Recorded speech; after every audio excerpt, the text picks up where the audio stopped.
കാർത്തിക് അപ്പോഴേക്കും പേടിച്ച് വിറച്ച് സാഹിത്യയുടെയും അമ്മയുടെയും ഭാഗത്ത് തന്നെ നിലയുറപ്പിച്ചു. അവൻ്റെ നെഞ്ചിടിപ്പ് ഭയം കൊണ്ട് കൊണ്ടിരുന്നു. ശരീരം ആകെ വിയർത്തു കുളിച്ചു. സാഹിത്യ എത്ര നേരം കഴിഞ്ഞിട്ടും ഒന്നും മിണ്ടാതിരുന്നപ്പോൾ രാഘവിയെ കണ്ണുരുട്ടി ദേഷ്യത്തോടെ ശബ്ദമുയർത്തി കാർത്തികിനോട് ചോദിച്ചു, നീ ആ കുട്ടിയെ എന്തു ചെയ്തുടാ? അവൾ എന്തിനാ ഇങ്ങനെ ഒരു കരച്ചിൽ കരയുന്നത്? കാർത്തിക് എന്തു പറയണമെന്നറിയാതെ പതറിപ്പോയി. സത്യം തുറന്നു പറയാൻ കഴിയാതെ അവൻ പരുങ്ങി. ഞാനൊന്നും ചെയ്തില്ല ഡാഡ്. അത് കേട്ട് സാഹിത്യ അവനെ നോക്കി. അവൻ കണ്ണുകൾ കൊണ്ട് അവളോട് കെഞ്ചുകയായിരുന്നു.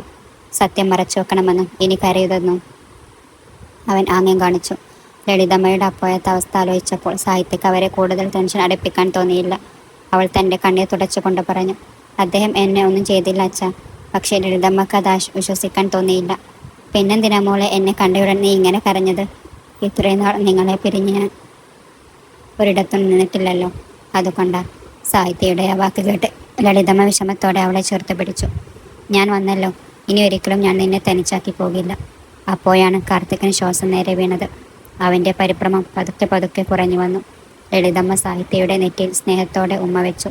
സാഹിത്യ വാടിത്തളർന്ന കണ്ണുകളോടെ അവരുടെ മുഖത്തേക്ക് നോക്കി ചോദിച്ചു, ഇപ്പം എങ്ങനെയുണ്ടമ്മേ? ലളിതമ്മ ചെറുതായെന്ന് പുഞ്ചിരിച്ചു കൊണ്ട് പറഞ്ഞു, ഞാൻ സുഖമായിരിക്കുന്നു മോളെ. അല്ല സാഹിത്യ, നിന്റെ അമ്മായിയമ്മ നിന്നോട് കള്ളം പറയുകയാണ്. അവർ ഇപ്പോഴും വളരെ വീക്കാണ്. അസുഖം പൂർണ്ണമായി മാറിയിട്ടൊന്നുമില്ല. ഡോക്ടർ ഡിസ്ചാർജ് ചെയ്ത് തന്നെ ഇവരുടെ ഈ നിർബന്ധം പിടുത്തം കണ്ടിട്ടാണ്. എങ്ങനെയെങ്കിലും നിങ്ങളുടെ കൂടെ സമയം ചെലവഴിക്കണമെന്നും ഹോസ്പിറ്റലിൽ ഇനി ഒരു നിമിഷം പോലും നിൽക്കില്ലെന്നും പറഞ്ഞ് ഒരേ വാശിയിലായിരുന്നു. എനിക്ക് എൻ്റെ കുടുംബത്തോടൊപ്പം ഒന്നിച്ച് കഴിയണമെന്ന് തോന്നി, അത്രയേ ഉള്ളൂ. മരുന്ന് മാത്രമല്ലല്ലോ, കുടുംബത്തോടൊപ്പം ഉണ്ടായാൽ ഇങ്ങനെയുള്ള അസുഖവും പെട്ടെന്ന് തന്നെ മാറും. അതുകൊണ്ടാണ് നമ്മുടെ വീട്ടിലേക്ക് പോകാതെ ഞാൻ നേരെ എൻ്റെ മകൻ്റെ വീട്ടിലേക്ക് പോന്നത് എന്നവർ തന്നെ ന്യായീകരിച്ചു. അപ്പോൾ കാർത്തിക് ചോദിച്ചു, അമ്മേ, അമ്മക്ക് വരണമെന്നുണ്ടായിരുന്നെങ്കിൽ എന്നോടൊരു വാക്ക് പറയാമായിരുന്നില്ലേ? ഞാൻ തന്നെ ഹോസ്പിറ്റലിൽ വന്ന് കൂട്ടിക്കൊണ്ടുവരുമായിരുന്നല്ലോ. എന്തിനാ അമ്മ ഇങ്ങനെ വെറുതെ കഷ്ടപ്പെടാൻ നിന്നത്? നീ എനിക്ക് വേണ്ടി ഒരുപാട് കാര്യങ്ങൾ ചെയ്തു കാർത്തിക്. അതൊന്നും അത്ര ചെറിയ കാര്യങ്ങളല്ല. എൻ്റെ സന്തോഷത്തിനും എൻ്റെ അവസാനത്തെ ആഗ്രഹത്തിനും വേണ്ടി നീ നിൻ്റെ ജീവിതം തന്നെ എനിക്ക് തന്നു.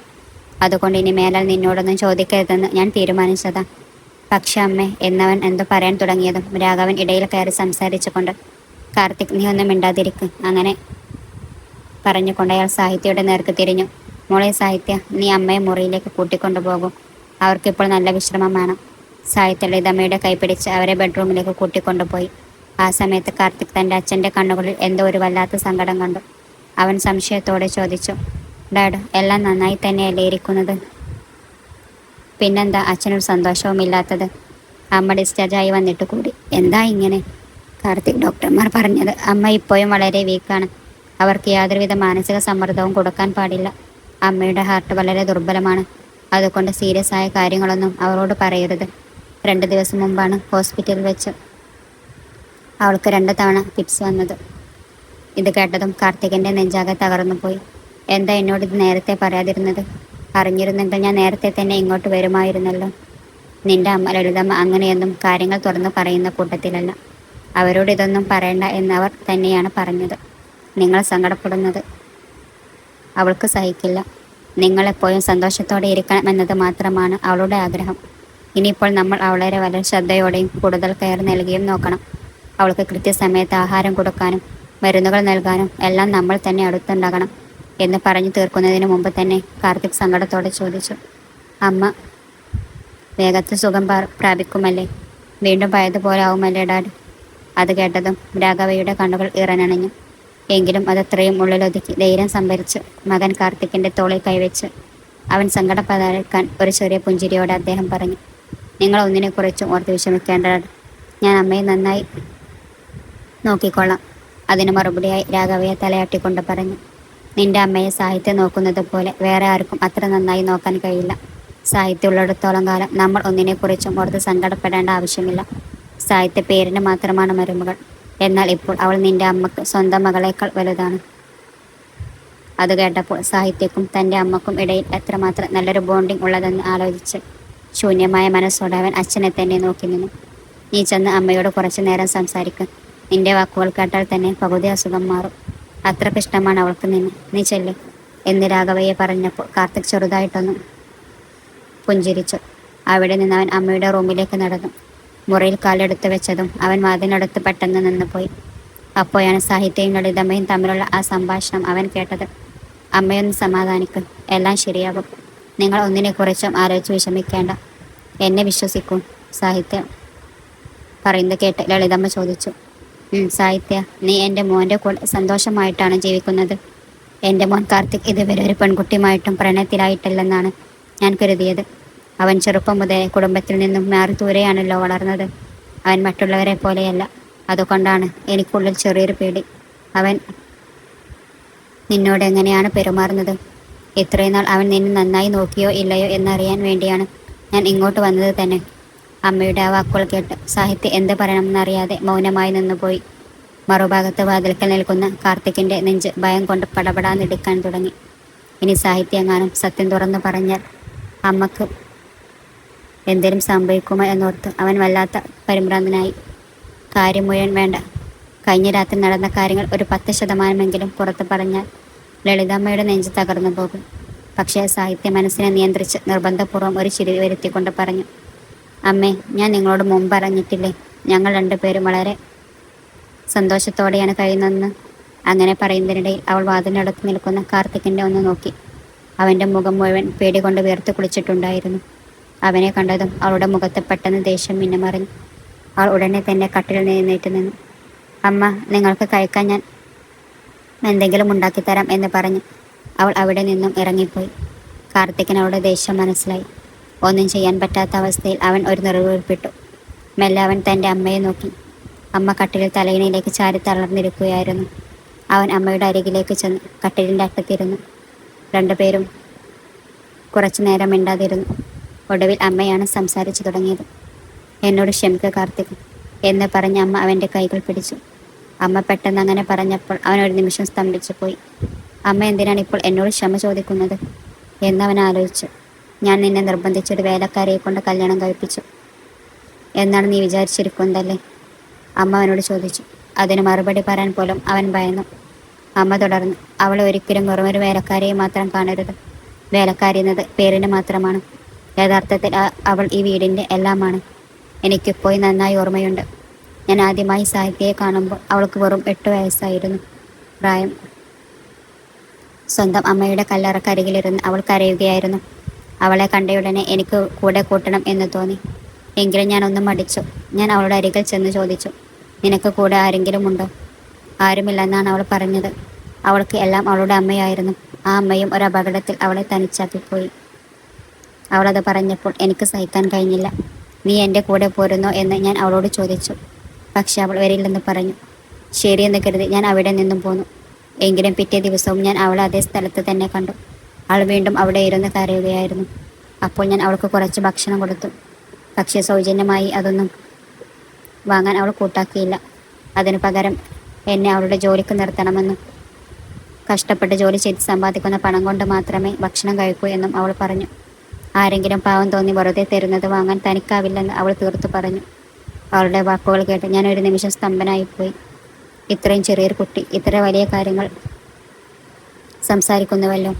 ഈ കുഞ്ഞിന് ഇത്രയധികം ആത്മാഭിമാനമോ എന്ന് ഞാൻ അത്ഭുതപ്പെട്ടു. പക്ഷെ അവൾക്ക് കൊടുക്കാൻ എൻ്റെ അടുത്ത് എന്ത് ജോലിയാണുള്ളത്? അവളെ എങ്ങനെ ഞാൻ ജോലിക്ക് വെക്കും? പോരെങ്കിൽ അവൾ ഒട്ടും പ്രായമാകാത്ത ചെറിയൊരു കുട്ടിയുമാണ്. അപ്പോഴാണ് എനിക്കൊരു ബുദ്ധി തോന്നിയത്. ഞാൻ അവളോട് പറഞ്ഞു, നീ എൻ്റെ കൂടെ എൻ്റെ വീട്ടിലേക്ക് വാ. എൻ്റെ വീട്ടിൽ ഞങ്ങൾ 2 പേർ മാത്രമാണുള്ളൂ. ഞാനും എൻ്റെ ഭർത്താവും. മകൻ വിദേശത്താണ്. നീ എൻ്റെ വീട്ടിലെ ജോലികൾ ചെയ്താൽ മതി. ഒരു വേലക്കാരി ചെയ്യുന്നത് പോലെയുള്ള കാര്യങ്ങൾ, നിനക്കറിയാവുന്ന ജോലികൾ മാത്രം ചെയ്താൽ മതി. അധികമൊന്നും ചെയ്യേണ്ടതില്ല. അറിയാത്ത കാര്യങ്ങൾ എന്തെങ്കിലും ഉണ്ടെങ്കിൽ ഞാൻ നിന്നെ പഠിപ്പിച്ചു തരാം. അങ്ങനെ നീ എന്തെങ്കിലും ജോലി ചെയ്ത് അതിനുള്ള ആഹാരം കഴിച്ചോളും. നീ പുറത്ത് എവിടെയെന്ന് വെച്ച് കിടക്കും. അതുകൊണ്ട് നീ എൻ്റെ കൂടെ വാ. അങ്ങനെ അവൾ സമ്മതിച്ചു. അങ്ങനെ ചെറുപ്പം മുതൽ എൻ്റെ കൂടെ ജോലി ചെയ്ത് അവൾ ഇവിടെ തന്നെ ഒപ്പം കൂടി. അവളിൽ എപ്പോഴും ഒരു വിശ്വസ്തതയും ആത്മാഭിമാനവും ഞാൻ കണ്ടിരുന്നു. അതുകൊണ്ട് തന്നെയാണ് നിന്നെ അവൾക്ക് കല്യാണം കഴിച്ചു കൊടുക്കണം എന്ന് ഞാൻ പറഞ്ഞത്. പക്ഷെ ഞാൻ ചോദിച്ച ഉടനെ തന്നെ അവളിത് നിരസിച്ചു. എന്തുകൊണ്ടാണെന്ന് ഞാൻ ചോദിച്ചപ്പോൾ അവൾ പറഞ്ഞത്, ഞാനൊരു സാധാരണ വേലക്കാരി മാത്രമാണെന്നാണ്. കോടികളുടെ സ്വത്തിന് അവകാശിയായ ഒരാളെ കല്യാണം കഴിക്കാൻ എനിക്ക് പറ്റില്ല. അങ്ങനെ ചെയ്താൽ ഞാൻ അവൻ്റെ ജീവിതത്തിൽ ഒരു നിരാശയും വലിയൊരു ഭാരമായി പോവും. അത് അവന് ഒരുപാട് ബുദ്ധിമുട്ടുകൾ ഉണ്ടാക്കും എന്നവൾ പറഞ്ഞു. താൻ അവന് ചേർന്നൊരു പെണ്ണല്ലെന്നാണ് അവൾ പറഞ്ഞത്. പക്ഷേ ഞാൻ വിട്ടുകൊടുക്കാൻ തയ്യാറല്ലായിരുന്നു. ഞാൻ അവളെ ഒരുപാട് നിർബന്ധിച്ചു. കാരണം എനിക്ക് വേറെ ഒരു പെണ്ണിനെയും വിശ്വസിക്കാൻ കൊള്ളില്ല. ആര് നിന്നെ കല്യാണം കഴിച്ചാലും അത് നിന്റെ പണം കണ്ടിട്ടോ അല്ലെങ്കിൽ നിന്റെ രൂപം കണ്ട് താല്പര്യം തോന്നിയിട്ടോ മാത്രമായിരിക്കും. പക്ഷെ എനിക്ക് അങ്ങനെ ഒരൊറ്റ കാര്യത്തിന് വേണ്ടി മാത്രം നിന്റെ കൂടെ കൂട്ടുന്ന ഒരു പെണ്ണിനെ വേണ്ട. ജീവിതകാലം മുഴുവൻ നിന്നെ സ്നേഹിക്കുന്ന ഒരു പെണ്ണായിരിക്കണം അവൾ. നിന്റെ പാശ്ചാത്തലം കണ്ട് എന്തെങ്കിലും പ്രതീക്ഷിച്ച് വന്നവളാകരുത്. അങ്ങനെ ഒടുവിൽ എൻ്റെ വാക്ക് തള്ളിക്കളയാൻ പറ്റാതെ അവൾ ഈ കല്യാണത്തിന് സമ്മതിച്ചു. ഞാൻ അവളോട് പറഞ്ഞു, എൻ്റെ മകൻ കാർത്തിക് നിന്നെ നല്ലൊരു ഭർത്താവായി നോക്കിക്കൊള്ളുമെന്ന്. എനിക്കൊരു സർജറി വരുന്നത് കൊണ്ട് മാത്രമല്ല ഞാൻ നിന്നെ എൻ്റെ മരുമകളാക്കാൻ ചോദിച്ചത്. എൻ്റെ മനസ്സിൽ ഒരുപാട് തവണ ഞാൻ ആഗ്രഹിച്ച കാര്യമാണിത്. അവൻ എപ്പോഴാണോ ഇന്ത്യയിലേക്ക് തിരികെ വരുന്നത്, കുറച്ച് ദിവസങ്ങൾക്കുള്ളിൽ അവനോട് നിന്നെക്കുറിച്ച് പറഞ്ഞ് എങ്ങനെയെങ്കിലും നിന്നെ അവൻ്റെ ഭാര്യയാക്കണമെന്ന ഉദ്ദേശത്തോടെയാണ് ഞാൻ കാത്തിരിക്കുന്നത് എന്ന് ഞാൻ പറഞ്ഞു. അത് കേട്ടപ്പോൾ അവൾക്ക് ഒരുപാട് സന്തോഷമായി. കാർത്തിക് എന്നെ വിശ്വസിക്കും. നിന്റെ സ്വപ്നങ്ങളിൽ പോലും നീ ഇങ്ങനെ ഒരു പെൺകുട്ടിയെ കാണാൻ കഴിയില്ല. അങ്ങനെയുള്ളൊരു പെൺകുട്ടി നിനക്ക് ഭാര്യയായി വരുന്നത് നിന്റെ ഭാഗ്യം തന്നെയാണ്. അതുകൊണ്ടാണ് ഞാൻ നിനക്കായി അവളെ തിരഞ്ഞെടുത്തത്. ദയവായി അവളെ നന്നായി നോക്കണം. അവൾ അതിനർഹയാണ്. ഞാൻ അവളെ ആദ്യം കാണുമ്പോൾ അവൾ ഒരു അനാഥയായിരുന്നു. എന്നാൽ അവൾ എപ്പോഴാണോ എൻ്റെ വീട്ടിലേക്ക് വന്നത്, അപ്പോൾ തന്നെ നമ്മുടെ വീട്ടിലൊരു അംഗമായി അവൾ അലിഞ്ഞു ചേർന്നു. ഇങ്ങനെ സംസാരിച്ചുകൊണ്ട് അവർ പതുക്കെ പതുക്കെ ഉറക്കത്തിലേക്ക് വീണു. ഒരുപാട് ക്ഷീണതയായിരിക്കൊണ്ടായിരുന്നു.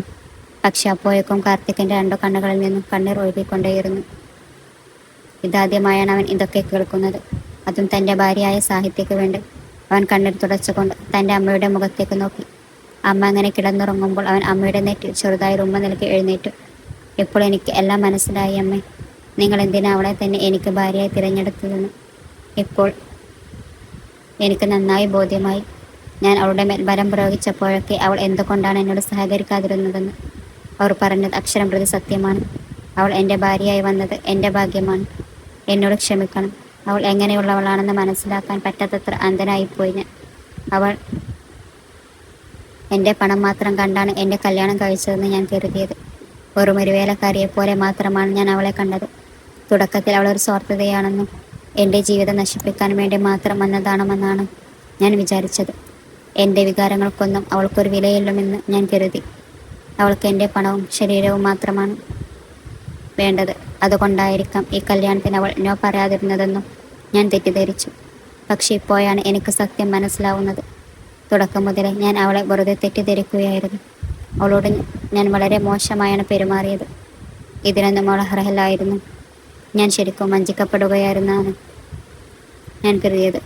കാരണം എൻ്റെ അത്രയും പദവിയുള്ളൊരു പെൺകുട്ടിയെ മാത്രമേ ഞാൻ കല്യാണം കഴിക്കാവൂ എന്ന് ഞാൻ ആഗ്രഹിച്ചിരുന്നു.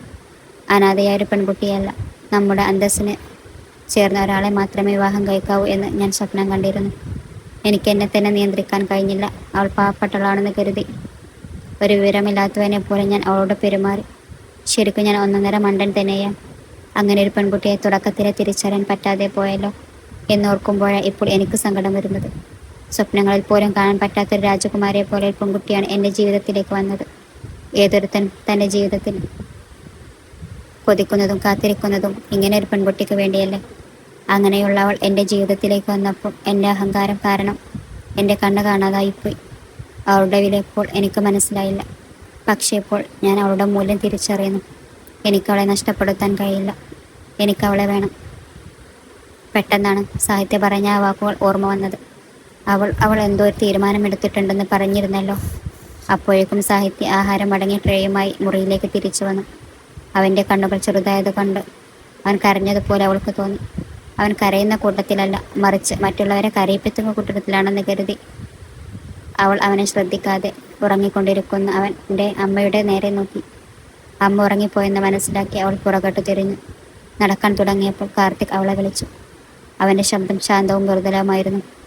സാഹിത്യ, ഒരു വാക്ക്. അവൾ ഒന്നും മിണ്ടാതെ നിശബ്ദമായി നോക്കി. I am so. അവൾ വാക്കുകൾ മൊഴിപ്പിക്കാനാവാതെ നിർത്തി. സത്യത്തിൽ കഴിച്ചോ എന്നാണ് അവൻ ചോദിച്ചത്. മാപ്പ് പറയുന്നതിനിടയിൽ നിർത്തിയാണ് അവൻ അത് ചോദിച്ചത്. അത് കേട്ട് അവളുടെ ചുണ്ടുകളിൽ പരിഹാസം നിറഞ്ഞൊരു പുഞ്ചിരി വിരിഞ്ഞു. തീവ്രമായ വിഷമത്തോടെ അവൾ പറഞ്ഞു, കഴിച്ചോ എന്നോ? എന്നോട്? ഇതെന്താ ഇപ്പോൾ പുതിയതായിട്ടൊരു ചോദ്യം? കല്യാണം കഴിഞ്ഞിട്ട് ഇത്രയും നാളായിട്ടും ഇല്ലാത്തൊരു ചോദ്യം ഇപ്പോൾ പുതിയതായി ചോദിക്കുന്നത് എന്തിനാണ്?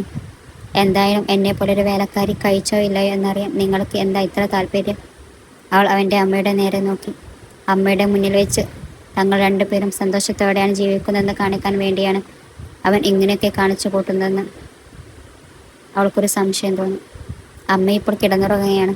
അതുകൊണ്ട് എന്നോട് ഇത്രയധികം സ്നേഹമുള്ളതുപോലെ നിങ്ങൾ കഷ്ടപ്പെട്ട് അഭിനയിക്കേണ്ട കാര്യവുമില്ല. യാതൊരു ഭാരവുമില്ലാത്ത തികച്ചും തണുത്ത സ്വരത്തിലാണ് അവൾ അത് പറഞ്ഞത്. ഒരു മിനിറ്റ് മുകളിലേക്ക് വരും. എനിക്ക് നിന്നോട് ഒരു വളരെ പ്രധാനപ്പെട്ടൊരു കാര്യം സംസാരിക്കാനുണ്ട് എന്ന് പറഞ്ഞവൾ അവിടെ നിന്നും നടന്നു. എന്തിനാണെന്ന് ചോദിക്കണമെന്ന് അയാൾക്ക് തോന്നിയെങ്കിലും ചോദിച്ചില്ല. ശരിയെന്ന് മാത്രം പറഞ്ഞ് അയാൾ അവൾക്ക് പിന്നാലെ നടന്നു. സാഹിത്യം മുകളിലെത്തി ആകാശത്തേക്ക് നോക്കി. കാർമേഘങ്ങൾ വന്ന് നിറഞ്ഞ് എപ്പോൾ വേണമെങ്കിലും മഴ പെയ്യാമെന്ന അവസ്ഥയിലായിരുന്നു ആകാശം. അവൾ ഒരു ദീർഘശ്വാസമെടുത്ത് കാർത്തികിന് നേരെ തിരിഞ്ഞു. നിങ്ങൾ ആഗ്രഹിച്ചതുപോലെയല്ല നമ്മുടെ വിവാഹം നടന്നത്. അതിലുപരി എന്നെ വെറുക്കാൻ നിങ്ങൾക്ക് ഒരുപാട് കാരണങ്ങളും കാണും. നിങ്ങളുടെ വാക്കുകൾ കൊണ്ട് നിങ്ങൾ എന്നെ ഒത്തിരി വേദനിപ്പിച്ചിട്ടുണ്ട്. എങ്കിലും ഞാനതെല്ലാം സഹിച്ചു. പക്ഷെ ഇന്നലെ രാത്രി നടന്നത് എന്താണോ അതൊരിക്കലും എനിക്ക് സഹിക്കാൻ കഴിയില്ല. അതുകൊണ്ട് ഞാൻ ഒരു തീരുമാനമെടുത്തു. നമുക്ക് പരസ്പരം വിവാഹമോചനം നേടി നിർബന്ധപൂർവ്വം ഉണ്ടായ ഈ ബന്ധം ഇവിടെ വെച്ച് അവസാനിപ്പിക്കാം. അവളുടെ വാക്കുകൾ കേട്ട നിമിഷം കാർത്തികന് നെഞ്ചൊന്ന് പിടഞ്ഞു. അവൾ വീണ്ടും ആ കാർമേഘങ്ങളിലേക്ക് ഭാരമേറിയ മനസ്സോടെ നോക്കി. തൻ്റെ കൈകൾ നെഞ്ചിന് കുറുകെ പിടിച്ചുകൊണ്ട് അവൻ്റെ മുഖത്തേക്ക് പോലും നോക്കാതെ അവൾ തുടർന്നു. നിങ്ങൾക്ക് എന്നെ ആവശ്യമില്ല. അതുപോലെ ഇനി എനിക്കും നിങ്ങളെ ആവശ്യമില്ല. എൻ്റെ ജോലിയുടെ കാര്യത്തിലേക്ക് വരികയാണെങ്കിൽ നിങ്ങൾ എന്നെ പറഞ്ഞ വാക്കുകൾ അത്ര ചെറുതൊന്നുമല്ല. എന്നെ നിങ്ങൾ ഒരുപാട് അപമാനിച്ചു. അത് ഞാൻ നിങ്ങളോട് വ്യക്തമായി പറഞ്ഞിട്ടേ പോകും. ഒരു വേലക്കാരിയായി ജോലി ചെയ്യുന്നത് അത്ര എളുപ്പമുള്ള പണിയാണെന്നാണോ നിങ്ങൾ വിചാരിച്ചത്? അതോ വേശ്യാവൃത്തി പോലുള്ള അത്രയും അപമാനകരമായ ഒരു ജോലിയാണെന്ന് കരുതിയോ? ഒരു വേലക്കാരിയായി ജീവിക്കുന്നത് കുറ്റമൊന്നുമല്ല. അതൊരു സത്യസന്ധമായ ജോലിയാണ്. ഒരു പക്ഷേ വലിയ പദവിയുള്ളൊരു ഉദ്യോഗമായിരിക്കില്ല. പക്ഷേ മാന്യമായ ഒന്നാണ്. കാരണം ഞാൻ മറ്റുള്ളവരിൽ നിന്ന് ഒന്നും മോഷ്ടിക്കുന്നില്ല. വളരെ സത്യസന്ധമായി പണം സമ്പാദിക്കാനാണ് ഞാൻ ആഗ്രഹിച്ചത്. ദയവ് ചെയ്ത് ഒരു മേഡിനെ അത്ര നിസ്സാരമായി കണ്ട് തരം താഴ്ത്തരുത്. ഇനി ഞാൻ നിങ്ങളുടെ ജീവിതത്തിൽ ഉണ്ടാകില്ല. നിങ്ങൾ സന്തോഷത്തോടെ ജീവിക്കും. അവൾ അയാളുടെ മറുപടിക്കായി കാത്തു നിൽക്കാതെ തനിക്ക് പറയാനുള്ളതെല്ലാം പറഞ്ഞു തീർത്ത് പോകാനായി തിരിഞ്ഞു. പക്ഷേ പെട്ടെന്ന് കാർത്തിക് അവളുടെ കൈത്തണ്ടയിൽ പിടിച്ചു നിർത്തി. അവൾ തിരിഞ്ഞു നോക്കിയപ്പോൾ അവൻ്റെ കണ്ണുകൾ നിറഞ്ഞു തുളുമ്പുന്നത് കണ്ട് അത്ഭുതപ്പെട്ടുപോയി. അവൾക്ക് സ്വന്തം കണ്ണുകളെ തന്നെ വിശ്വസിക്കാൻ കഴിഞ്ഞില്ല. I am sorry for everything Sahithya. എല്ലാറ്റിനും എന്നോട് ക്ഷമിക്കും. ദയവ് ചെയ്ത് എനിക്ക് ഡിവോഴ്സ് തരരുത് എന്ന് കൂടുതൽ കണ്ണീരോടെ പറഞ്ഞുകൊണ്ട് അവൻ പെട്ടെന്ന് അവളെ കെട്ടിപ്പിടിച്ചു. അത് അവളെ പാടെ സ്തംഭിച്ചു കളഞ്ഞു. അപ്രതീക്ഷിതമായി അവനവളുടെ കഴുത്തിടുക്കിൽ മുഖം ഒളിപ്പിച്ചു. അവൾക്കാകെ അത്ഭുതമായി. വിശ്വസിക്കാനേ കഴിഞ്ഞില്ല. നാവിൽ നിന്നൊരു വാക്കുപോലും പുറത്തേക്ക് വന്നില്ല. ഇന്നലെ വരെ എന്നോട് ഇത്രയും ക്രൂരമായി പെരുമാറിയവരാൾ പെട്ടെന്ന് എങ്ങനെയാണ് ഇങ്ങനെ മാറിയത് എന്ന് ചിന്തിച്ചുകൊണ്ട് അവൾ അവനെ പിന്നിലേക്ക് തള്ളിമാറ്റി. ദേഷ്യത്തോടെയല്ല, എങ്കിലും അവർക്കിടയിൽ അല്പം അകലമുണ്ടാകാൻ തക്ക ശക്തിയോടെയാണ് അവൾ മാറ്റിയത്. എന്താണ് ഈ പുതിയ നാടകം? നിങ്ങളുടെ പ്രവർത്തികൾ കൊണ്ടല്ലേ എന്നെ മടുത്തു എന്ന് തോന്നിക്കുന്ന രീതിയിൽ നിങ്ങൾ പെരുമാറിയത്. ഇപ്പോൾ എന്താണ് ഇതൊക്കെ? എന്തോ തിരിച്ചറിഞ്ഞ് ഞാൻ വേണമെന്ന് തോന്നിയതുപോലെയാണല്ലോ ഈ കാണുന്നത്. അവൻ തൻ്റെ കണ്ണീർ തുടച്ചുകൊണ്ട് സംസാരിക്കാൻ തുടങ്ങി. ഞാൻ എൻ്റെ ജീവിതത്തിൽ ചെയ്ത ഏറ്റവും വലിയ തെറ്റാണ്. നിന്നെ ഞാൻ തെറ്റായി മനസ്സിലാക്കി. നിന്നെക്കുറിച്ചൊന്നും അറിയാൻ ശ്രമിക്കാതെ ഞാൻ ചെയ്ത ഓരോ കാര്യത്തിലും എനിക്കിപ്പോൾ വല്ലാത്ത കുറ്റബോധമുണ്ട്. എനിക്ക് നിന്നെ വേണം. ദയവായി എൻ്റെ കൂടെ ഉണ്ടാകണം. അയാൾ താൻ ചെയ്ത തെറ്റുകളെ ഓർത്ത് എത്രത്തോളം സങ്കടപ്പെടുന്നുണ്ട് മനസ്സിലാക്കിയിട്ടും അയാളുടെ പഴയ പ്രവൃത്തികൾ ആലോചിച്ചപ്പോൾ അവൾക്കൊട്ടും താല്പര്യം തോന്നിയില്ല. നിർത്തൂ ഈ അഭിനയം. ഞാൻ നിങ്ങളെ വിശ്വസിക്കില്ല. ഈ അഭിനയം ഒന്ന് നിർത്തും. അതാണ് നിങ്ങൾക്ക് നല്ലത്. ഇതിൻ്റെയൊന്നും ആവശ്യമില്ല നമുക്കിടയിൽ. അല്ല സാഹിത്യ, ഞാൻ പറയുന്ന ഓരോ വാക്കും എൻ്റെ ഹൃദയത്തിൽ നിന്ന് വരുന്നതാണ്. ഞാൻ പഴയതുപോലെ ഒരു ധിക്കാരിയെ പോലെയല്ല ഇപ്പോൾ സംസാരിക്കുന്നത്. ഞാൻ അങ്ങനെയൊക്കെ പെരുമാറിയത് എൻ്റെ മാതാപിതാക്കൾ എന്നെ നിർബന്ധിപ്പിച്ച് നിന്നെക്കൊണ്ട് കല്യാണം കഴിപ്പിച്ചതുകൊണ്ടും നീ വെറുമൊരു മേലക്കാരിയാണെന്ന് ഞാൻ കരുതിയത് കൊണ്ടുമാണ് എന്നയാൾ അവളോട് കാര്യങ്ങൾ വിശദീകരിക്കാൻ ശ്രമിക്കുകയാണ്. അവൾ എന്തിനാണ് ഇപ്പോൾ അവളുടെ മുന്നിൽ നിന്ന് ജാതിക്കുന്നതെന്ന് ആലോചിച്ച് അവൾ ദീർഘമായൊന്ന് നെടുവീർപ്പിട്ടു. അവളുടെ കണ്ണുകൾ കണ്ണീരാൽ നിറഞ്ഞു തുളുമ്പി. അവൻ കെഞ്ചുന്നത് കണ്ടിട്ടോ അല്ലെങ്കിൽ അവൻ കരയുന്നത് കണ്ടിട്ടോ ആയിരുന്നില്ല. മറിച്ച് ഒടുവിൽ അവൻ സ്വന്തം തെറ്റുകൾ മനസ്സിലാക്കി അവളുടെ വില തിരിച്ചറിഞ്ഞല്ലോ എന്നോർത്തായിരുന്നു അവൾ സങ്കടത്തോടെ ചിരിച്ചത്. അവൾ ചോദിച്ചു, വെറുമൊരു സാധാരണ ക്ഷമാപണം കൊണ്ട് നിങ്ങൾ എന്നെ ഏൽപ്പിച്ച അപമാനം ഇല്ലാതാകുമെന്ന് കരുതുന്നുണ്ടോ?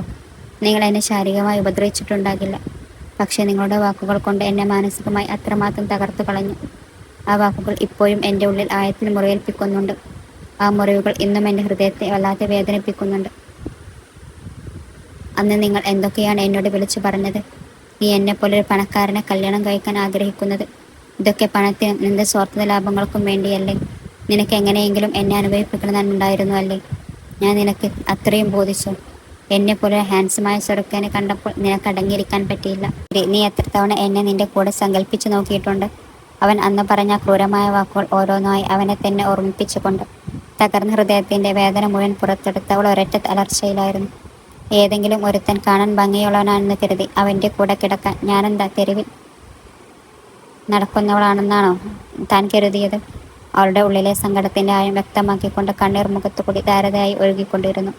കാർത്തിക് അവളുടെ കൈകൾ പിടിച്ച് എന്തോ പറയാൻ ശ്രമിച്ചെങ്കിലും അവൾ അവനെ ദാക്ഷിണ്യമില്ലാതെ പിന്നോട്ട് തള്ളിമാറ്റി. അവന്റെ പുറംവശത്ത് പോയി ചുവരിലടിച്ചു. അവൾ നിറഞ്ഞ കണ്ണുകളോടെ അവനെ നോക്കി പറഞ്ഞു, നീ തന്നെയല്ലേ പറഞ്ഞത് ഞാൻ നിന്നെ തൊടാൻ പാടില്ലെന്ന്? അതുപോലെ നീയും എന്നെ തൊടില്ലെന്ന്. നീ എന്നെ നിന്റെ ഹൃദയത്തിന്റെ ആഴങ്ങളിൽ നിന്ന് വെറുക്കുകയാണെന്ന് നീ തന്നെ പറഞ്ഞിട്ടുണ്ടല്ലോ. അങ്ങനെയുള്ളപ്പോൾ ഇപ്പോൾ ഞാൻ നിന്നെ തൊടാൻ അനുവദിക്കുമെന്ന് നീ എങ്ങനെ കരുതി? ഇപ്പോൾ ഞാനും നിന്നെ വെറുക്കുന്നു. ഒരുപാടധികം. എനിക്ക് ഡിവോഴ്സ് വേണം. കാർത്തിക് വിറക്കുന്ന ശബ്ദത്തോടെ കെഞ്ചി. വേണ്ട, ദയവായി ഞാൻ നിന്റെ കാല് പിടിക്കാം, അവൾ വീണ്ടും ഉറക്കെ വിളിച്ചു. നീ എനിക്ക് ഡിവോഴ്സ് നൽകിയില്ലെങ്കിൽ ഞാനിത് നിങ്ങളുടെ അമ്മയോട് പോയി ചോദിക്കും. കാരണം അവരാണ് എന്നെ നിർബന്ധിച്ച് കല്യാണം കഴിപ്പിച്ചത്. അവൾ ദേഷ്യത്തോടെ അവിടെ നിന്ന് ഇറങ്ങിപ്പോകാൻ തുടങ്ങി. എന്നാൽ അവൻ തൻ്റെ അമ്മയെക്കുറിച്ച് സംസാരിക്കുന്നത് കേട്ടതും അവൾക്ക് അവിടെ നിൽക്കേണ്ടി വന്നു. അവൾ തിരിഞ്ഞു നോക്കുമ്പോൾ അവൻ മുട്ടുകുത്തി വീണു കിടക്കുകയായിരുന്നു. അവൻ കൈകൾ രണ്ടും കൂപ്പി നിയന്ത്രണമില്ലാതെ പൊട്ടിക്കരയുകയായിരുന്നു. സാഹിത്യ, ദയവായി അമ്മയോടൊന്നും ചോദിക്കരുത്. ഞാനിതാ നിന്റെ മുന്നിൽ മുട്ടുകുത്തി അപേക്ഷിക്കുകയാണ്. എൻ്റെ അമ്മയുടെ അടുത്തേക്ക് പോകരുത്. അമ്മ ഒരു സർജറി കഴിഞ്ഞ് ഇനിയും പൂർണ്ണമായി സുഖം പ്രാപിച്ചിട്ടില്ല. ഈ അവസ്ഥയിൽ അവർ സത്യം അറിയുന്നത് താങ്ങാൻ കഴിയില്ല. ചിലപ്പോൾ തകർന്നു പോയേക്കാം. പെട്ടെന്നുണ്ടാകുന്ന എന്തെങ്കിലും വലിയ ആഘാതം ഒരു പക്ഷേ ഹാർട്ട് അറ്റാക്കിലേക്ക് വരെ നയിച്ചേക്കാമെന്ന് ഡാഡ് എന്നോട് പറഞ്ഞിട്ടുണ്ട്. അയാളുടെ ശരീരം സങ്കടം കൊണ്ട് വിറക്കുന്നുണ്ടായിരുന്നു. അവൾക്ക് തൻ്റെ ദേഷ്യം മുൻ അടക്കി പിടിക്കേണ്ടി വന്നു. അത് അയാളുടെ താല്പര്യം കൊണ്ടൊന്നുമല്ലായിരുന്നു, മറിച്ച് തനിക്ക് ഏറ്റവും ആവശ്യമുള്ള സമയത്ത് സഹായിച്ച ലളിതമ്മയോടുള്ള കടപ്പാട് കൊണ്ടായിരുന്നു. അയാൾ മുട്ടുകുത്തി നിന്ന് കണ്ണീരോടെ യാചിക്കുന്ന കണ്ടവൾ കുറച്ച് സമയം അയാളെ തന്നെ നോക്കി നിന്നു. ശരി, ഇത് നിങ്ങൾക്ക് വേണ്ടിയല്ല, അമ്മക്ക് വേണ്ടിയാണ്. അവരെന്തിനും സങ്കടപ്പെടണം? ഞാൻ വിശന്ന് വരഞ്ഞു നിന്നപ്പോൾ എനിക്ക് അഭയവും ജോലിയും തന്നത് അവരാണ്. അവരോട് എനിക്ക് എപ്പോഴും നന്ദിയും വിശ്വാസതയും ഉണ്ടായിരിക്കും. താങ്ക്സ് സാഹിത്യ. അയാൾ ആയത്തിൽ ശ്വാസം അടക്കി തൻ്റെ കണ്ണീർ തുടച്ചു. പക്ഷെ ഒന്ന് ഓർത്തുകൊള്ളൂ, ഞാൻ നിങ്ങളുമായി ഒത്തുപോകണമെന്നോ നിങ്ങളുടെ മാപ്പ് സ്വീകരിച്ചെന്നോ ഇതിനർത്ഥമല്ല. ഇത് അവസാനത്തേതാണ്. എനിക്ക് ഡിവോഴ്സ് വേണം, പക്ഷേ ഇപ്പോഴല്ല. ഞാൻ ശരിയായ സമയത്തിനായി കാത്തിരിക്കും. അവർക്ക് വേണ്ടി ക്ഷമയോടെ ഇരിക്കാനും ഞാൻ തയ്യാറാണ്. അവർക്ക് വേണ്ടി ഞാൻ എന്തും ചെയ്യും. അവർക്ക് എപ്പോഴാണോ ഇത് താങ്ങാൻ കഴിയുന്നത് ആ അനുയോജ്യമായ സമയം വരുമ്പോൾ ഞാൻ തന്നെ അവരോട് കാര്യം പറഞ്ഞോളാം. അതുവരെ നിങ്ങളുടെ കാരണം കൊണ്ട് അവർ വിഷമിക്കാൻ ഞാൻ അനുവദിക്കില്ല. ഞാൻ തീർത്തും ഒറ്റപ്പെട്ടു പോയ അവസ്ഥയിലാണ് അവർ എൻ്റെ ജീവിതത്തിലേക്ക് വന്നത്. അത്രയും നല്ലൊരു മനുഷ്യനെ വേദനിപ്പിക്കാൻ എനിക്ക് കഴിയില്ല. അവൾ തിരിഞ്ഞു നടന്നു. കാർത്തിക് കണ്ണു ചിമ്മാതെ നോക്കി നിന്നു. അവൻ്റെ ആ കണ്ണുകൾ അവൾ നടന്നു പോയ ആ വഴിയിൽ തന്നെയായിരുന്നു. നിന്റെ ദേഷ്യത്തിന് പിന്നിൽ കൃത്യമായ കാരണങ്ങളുണ്ട്. നീ എന്നോട് ദേഷ്യപ്പെടുന്നതിൽ എല്ലാ അർത്ഥവുമുണ്ട്. ഞാൻ അതിനർഹനുമാണ്. എൻ്റെ വാക്കുകൾ കൊണ്ട് ഞാൻ നിന്നെ ഒരുപാട് വിഷമിപ്പിച്ചു. പക്ഷെ എന്നെ വിശ്വസിക്കണം. നിന്റെ മനസ്സ് മാറ്റാൻ ഞാൻ എന്തും ചെയ്യും. എൻ്റെ ആത്മാർത്ഥത നിനക്ക് മുന്നിൽ തെളിയിക്കാൻ ഞാൻ കഠിനമായി ശ്രമിക്കും. നിന്റെ വിശ്വാസം തിരികെ നേടാനും നിന്നെ വീണ്ടും എൻ്റെ ജീവിതത്തിലേക്ക് കൊണ്ടുവരാനും എന്നെക്കൊണ്ട് ചെയ്യാൻ കഴിയുന്നതെല്ലാം ഞാൻ ചെയ്യും. ഒരു ഉത്തരവാദിത്തമുള്ള ഭർത്താവായി ജീവിക്കുന്നത് ഞാൻ നിനക്ക് വാക്കു തരുന്നു. സമയം രാത്രി 10:30. എപ്പോഴത്തെയും പോലെ സാഹിത്യ ലിവിംഗ് റൂമിലെ സോഫക്കടുത്തേക്ക് വന്നു അവിടെ കിടന്നുറങ്ങാൻ വേണ്ടി. എന്നാൽ പെട്ടെന്ന് തന്നെ കാർത്തിക് അവിടെ എത്തി അവളെ തടഞ്ഞു. എന്നിട്ട് അവൾക്ക് മാത്രം കേൾക്കാവുന്ന തരത്തിൽ വളരെ താഴ്ന്ന ശബ്ദത്തിൽ അവൻ പറഞ്ഞു, സാഹിത്യ, നിനക്ക് അവിടെ റൂമിൽ വന്ന് കിടന്നുകൂടെ? അത് കേട്ടതും അവളുടെ കണ്ണുകൾ ദേഷ്യം കൊണ്ട് ചുവന്നു. അവൾ അവനെ തുറച്ചു നോക്കിക്കൊണ്ട് പറഞ്ഞു, എന്തൊക്കെയായി വിളിച്ചു പറയുന്നത്? ഞാനെങ്ങനെ നിന്റെ മുറിയിലേക്ക് വരും? കല്യാണം കഴിഞ്ഞ ആദ്യ രാത്രിയിൽ തന്നെ എന്നെ നിന്റെ മുറിയിൽ നിന്ന് ഇറക്കി വിട്ടത് നീയല്ലേ? അവൾ വളരെ ഗൗരവത്തോടെ അത് ചോദിച്ചതും പെട്ടെന്നൊരു നിമിഷം ഞെട്ടിത്തെരിച്ചു പോയി. കാരണം അപ്പോഴേക്കും രാഘവയ്യ അവരെ തന്നെ ശ്രദ്ധിച്ചുകൊണ്ട് നിൽപ്പുണ്ടായിരുന്നു. അവൾ എന്തുകൊണ്ടാണ് പെട്ടെന്ന് മിണ്ടാതായതെന്ന് ആലോചിച്ച് അവൻ തിരിഞ്ഞു നോക്കിയപ്പോഴാണ് കണ്ടത് തൻ്റെ അച്ഛനെയാണ്. പെട്ടെന്ന് അച്ഛനെ കണ്ടതും കൊണ്ട് അവൻ്റെ നെഞ്ചിടിപ്പ് നിന്നുപോയി. ആ വാക്കുകളോടെ കഥ ഒരു വലിയ തിരിവിലേക്ക് മാറുകയാണ്. ഇനി എന്താണ് സംഭവിക്കാൻ പോകുന്നത്? മകൻ്റെയും മരുമകളുടെയും ഇടയിലെ ഈ രഹസ്യം പുറത്തായ സ്ഥിതിക്ക് രാഘവയ്യ ഇനി എന്തായിരിക്കും ചെയ്യുക? ഈ വഴക്കുകൾക്കിടയിൽ മാത്രം ഒതുങ്ങാതെ ലളിതമ്മയുടെ അടുത്ത് വരെ എത്തിയ നിങ്ങളുടെ ഭാവനകൾക്കും അപ്പുറമുള്ള അതിശയകരമായ രംഗങ്ങളാണ് അടുത്ത ഭാഗത്തിൽ കാത്തിരിക്കുന്നത്.